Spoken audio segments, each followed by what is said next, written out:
Thank you, Speaker Sir, for letting me speak on this really important matter.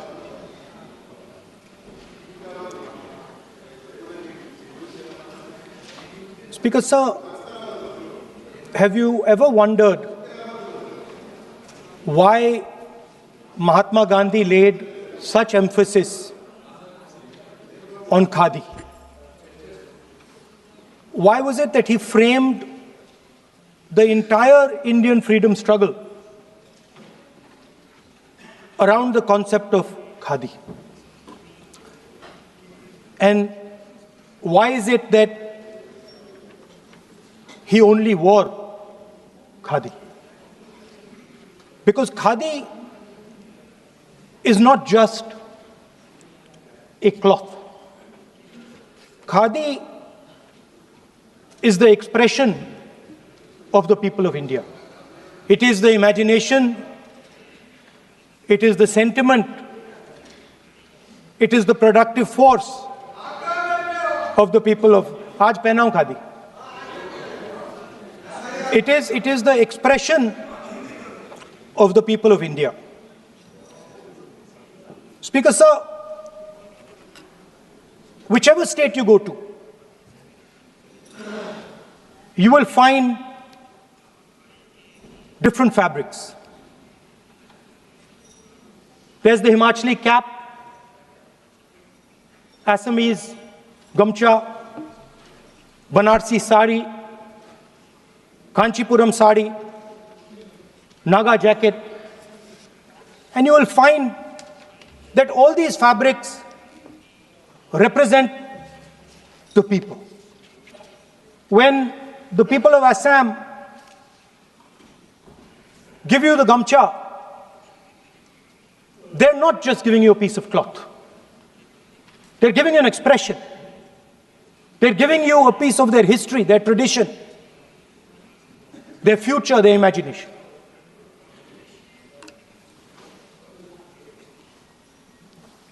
It's the same when the Nagas wear that jacket. When they come and see us, they make us wear the jacket because they want us to be embraced by the fabric.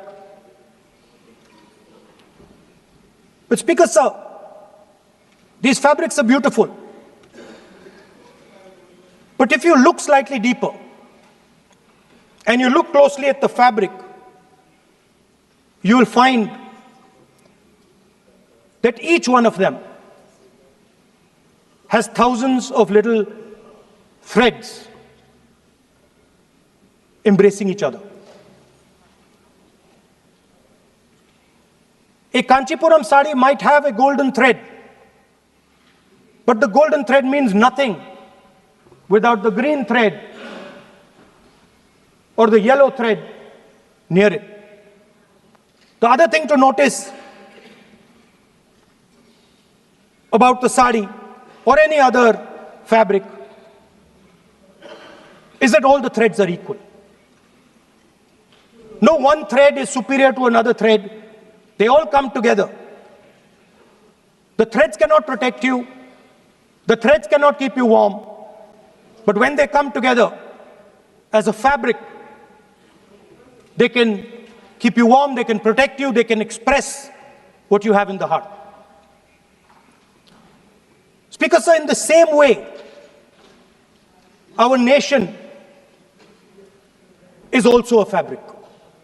It's a fabric made up of 1.4 billion people, and the fabric is woven together by the vote. Let me repeat it. It is a fabric of 1.5 billion people, and it is woven together by the vote. Everything that we see,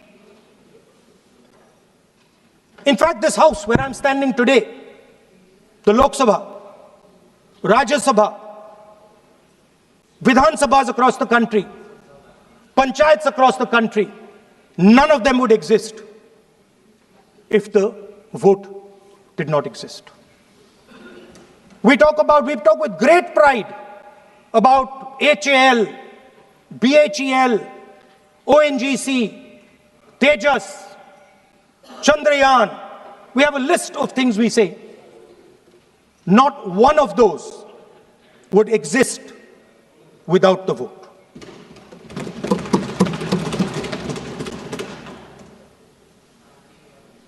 Speaker, sir,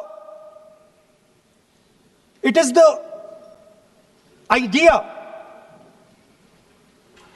that every thread, every person in the Union of India is equal that disturbs my friends in the RSS. They are happy to see the fabric, but they cannot stand the idea that every single person in the fabric of our country, regardless of what religion they come from, regardless of what community they come from, regardless of what language they speak, should be equal. Because they fundamentally do not believe in equality. They believe in a hierarchy, and they believe that they should be on top of that hierarchy. Speaker, sir, on the 30th of January,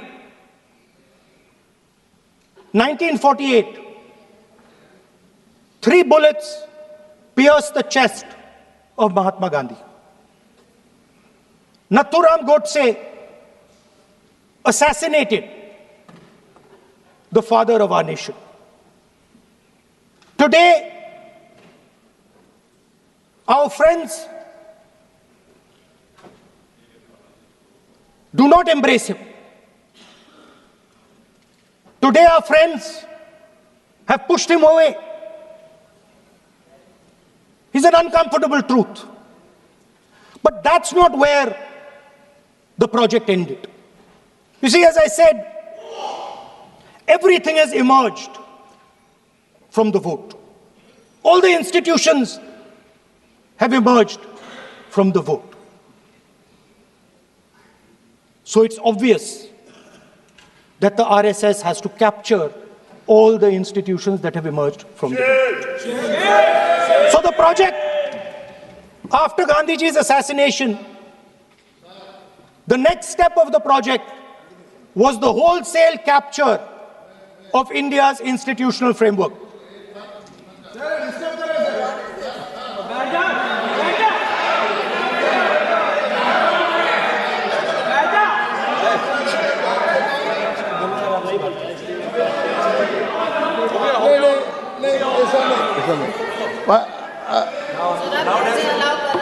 So what is this, sir? Sir अभी नहीं पहना हुआ आज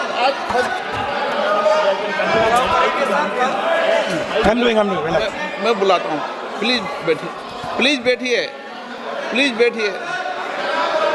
So, please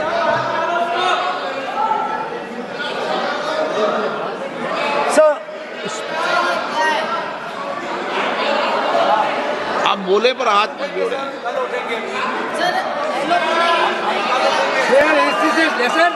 sir, these are uncomfortable truths, but they have to be spoken.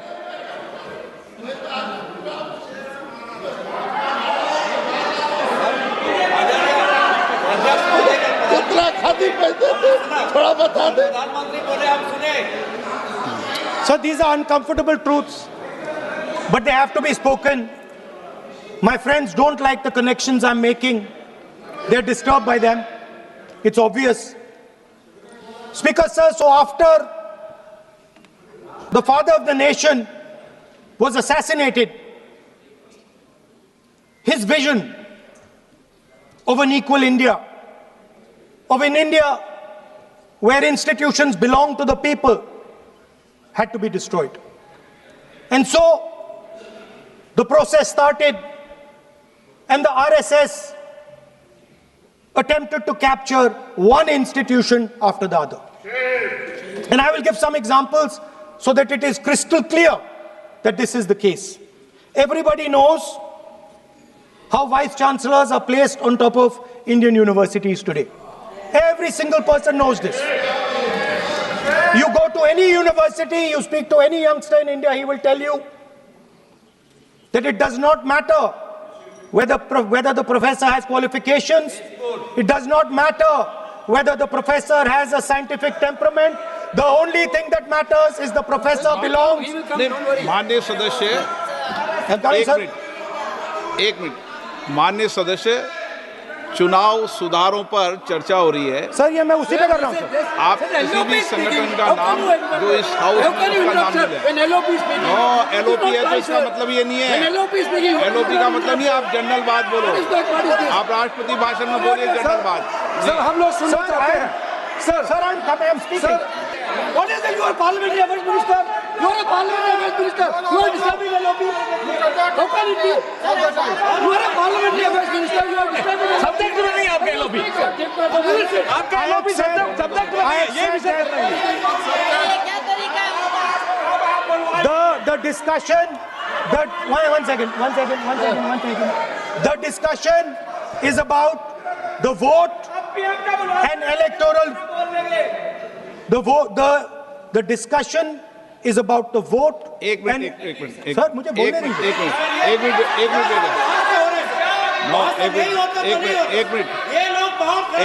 बैठिए।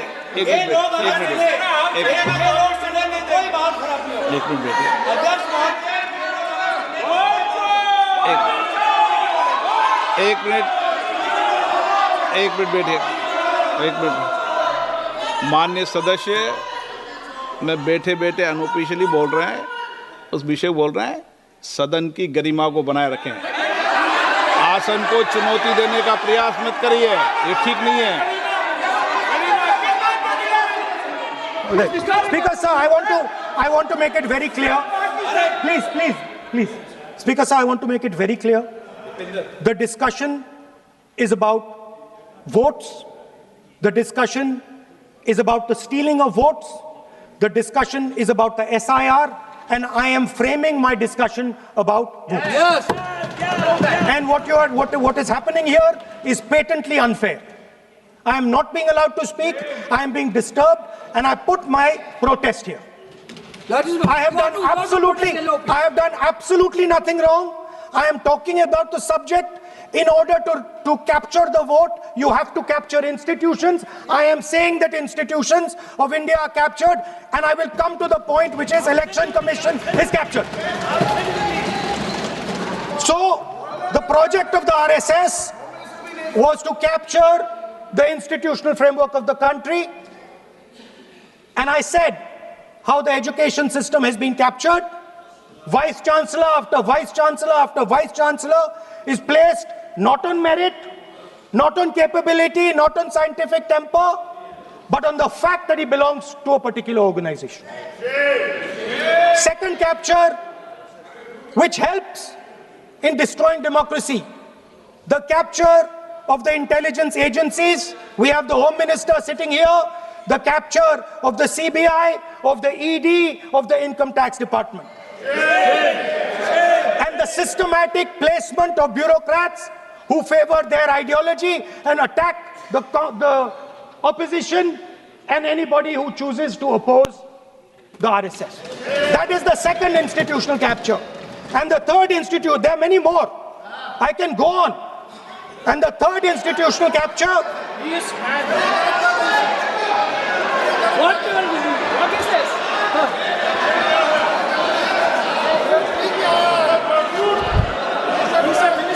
मानिए, please मानिए।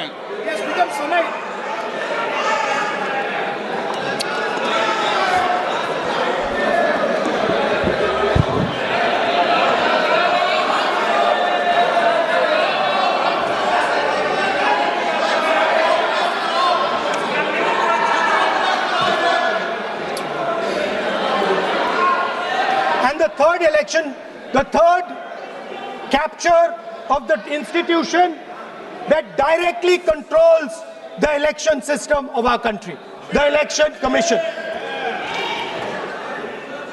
Now, I'm not saying this without proof. I have put forth adequate proof about how the Election Commission is colluding with those in power to shape the elections. But I want to ask 3 questions first, which will make it very clear that the BJP is directing and using the Election Commission to damage India's democracy. The first question, why is it that the CJI was removed from the selection panel of the Election Commissioner? What motivation could there be to remove the CJI? Do we not believe in the CJI? Of course we believe in the CJI. Why is he not in that room? I sit in that room. It is so-called a democratic decision. On one side, Prime Minister Narendra Modi and Mr. Amit Shah. On the other side, the leader of the opposition. I have no voice in that room. What they decide is what happens. So the first question, why is the Prime Minister and Amit Shah so keen on choosing exactly who the Election Commissioner is going to be? Second question, and even more devastating question. No Prime Minister has done this in the history of India. In December 2023, this government changed the law. They changed the law to make sure that no election commissioner could be punished for any action they take while they are election commissioner. Yes. Immunity. Why would the Prime Minister and Home Minister give this gift of immunity to the election commissioner? Why would they need to give this tremendous gift that no Prime Minister has given ever before to the election commissioner? Yes. Mr. Shah is looking into the ceiling. Maybe he will answer this question when he speaks. And finally, why was the law with regards to CCTVs and the data that they contain changed? Why was a law put in place that allows the Election Commission to destroy CCTV footage 45 days after the election? What is the need? The answer given is it is a question of data. It is not a question of data. It is a question of stealing the election. Now, what is the result of this institutional capture? What is the result of controlling the Chief Election Commissioner and the Election Commission? First of all, we have a set of election campaigns that are tailored for the Prime Minister. 3-month, 4-month, 5-month long campaigns are taking place so that the Prime Minister's schedule can be fitted in to the program. Second, we have a Brazilian woman who appears 22 times on the voter list of Haryana. Please. No. 22 times this lady appears. एक minute please एक minute. आप नेता प्रतिपक्ष है, मैं इस तरीके से सदन की कार्रवाई नहीं चलने दूंगा. ये सदन है, सदन की गरिमा को बनाए रखें. आप सदन की गरिमा से बोलेंगे तो ठीक नहीं, जैसे सदन नहीं चलेगा. नो, गलत तरीका है आपका, नहीं होगा. आप ले रहिए, आप ले रहिए. नहीं, माननीय प्रतिपक्ष के नेता, आप पहले अपने सदस्यों को समझाइए. नहीं चलेगा, नहीं, ठीक नहीं है. नो, नहीं, बिल्कुल नहीं चलेगा. अगर आप सर माननीय प्रतिपक्ष के नेता, आप अपने सदस्यों को गरिमा समझाइए. सर, बट ये तरीका आप इतने सालों तक यहाँ पर हैं, ये तरीका उचित है क्या? सर, विरोध का तरीका होता है, लेकिन ये उचित तरीका नहीं है. तरीका इधर भी नो, उधर का तरीका क्या है सर? नो, सबका तरीका उधर से होगा, उधर से भी बोलेंगे, इधर से बोलेंगे, सब जगह से बोलेंगे. Speaker sir, I don't agree with the showing of photographs here, but it is a reflection of our democratic structure.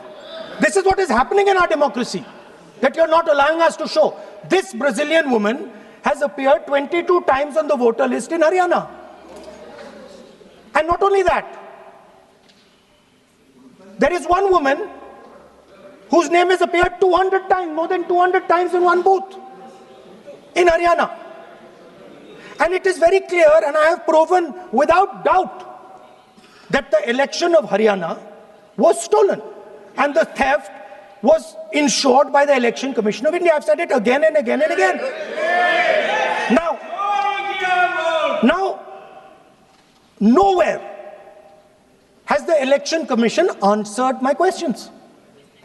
The Election Commission has not told me why this lady's picture has appeared on the polling list. They have not told me why lakhs and lakhs of duplicate voters are existing. They have not told me why a BJP leader is coming from Uttar Pradesh to vote in Haryana. These are straightforward questions. And there is clear proof which I have put in front of the country. Right? But the Election Commission has no answer to these questions. And that is the result of the complete capture of the Election Commission by the people across the aisle. By the way, you're talking about SIR in Bihar. Let me say something about SIR in Bihar. Why is it that after the SIR in Bihar, 1.2 lakh duplicate photos are existing in Bihar, in the voting list? If you've cleaned up the voting list, why are there 1.2 lakh duplicates in Bihar? And we've not just proven this about Haryana. We have proven this in Karnataka, we have proven this in Maharashtra, and I'm absolutely certain this is how you're winning elections in Madhya Pradesh, in Uttar Pradesh, in Bihar, across the country. Now, so what I'm putting on the table is, it is very clear that you've captured the institution. I've shown the mechanism of that capture. I'm also showing you how the Election Commission is doing things that are completely out of line. I'm not getting any answers. Right? So now, let us come to how, when we are talking about electoral reform. Electoral reform is very simple. The point is, nobody wants to do it. The government doesn't want to do it. What does electoral reform require? What we've been saying. Number one, give machine-readable voter lists to all political parties 1 month before the election. That's the first step. The second step is take back the law that allows the destruction of CCTVs, CCTV footage. Very simple, not difficult. While you're doing that, also tell us what is the architecture of the EVM. Give us access to the EVM. Yes. Let our experts go and see what is inside the EVM. Yes. Till today, we have not had access to the EVM. We are not shown the architecture of the EVM. We're not physically allowed to go and see an EVM. Give us the architecture. Give us access to the EVM. And finally, please change the law that allows the election commissioner to get away with whatever he wants to do. That's all the electoral reforms you need. And I want to assure the election commissioner that they might be under the impression that this law lets them get away with it. Let me remind them, don't worry, we are going to change the law, and we are going to change it retroactively, and we are going to come and find you. Right? So this is the situation that the country is faced with. You know, everybody says to us, India is the biggest democracy. Actually, I was thinking today, we're not just the biggest democracy, we're the greatest democracy. And I'm not saying it just like that. I'm saying it, America calls itself the oldest democracy. But the democracy that weaves together the largest number of people, the largest diversity of people, the largest number of languages, the largest number of states is this country. And so our most powerful asset, the thing that stitches together the entire concept of modern India, stitches together the fabric of modern India, brings people together, allows them to build this great nation, is being attacked by these people. They're destroying it. You know they're destroying it, I know they're destroying it, and they know they're destroying it. And I'd like to conclude by saying that the biggest anti-national act you can do is vote chori. There is no bigger anti-national act that you can do than vote chori. Because when you destroy the vote, you destroy the fabric of this country.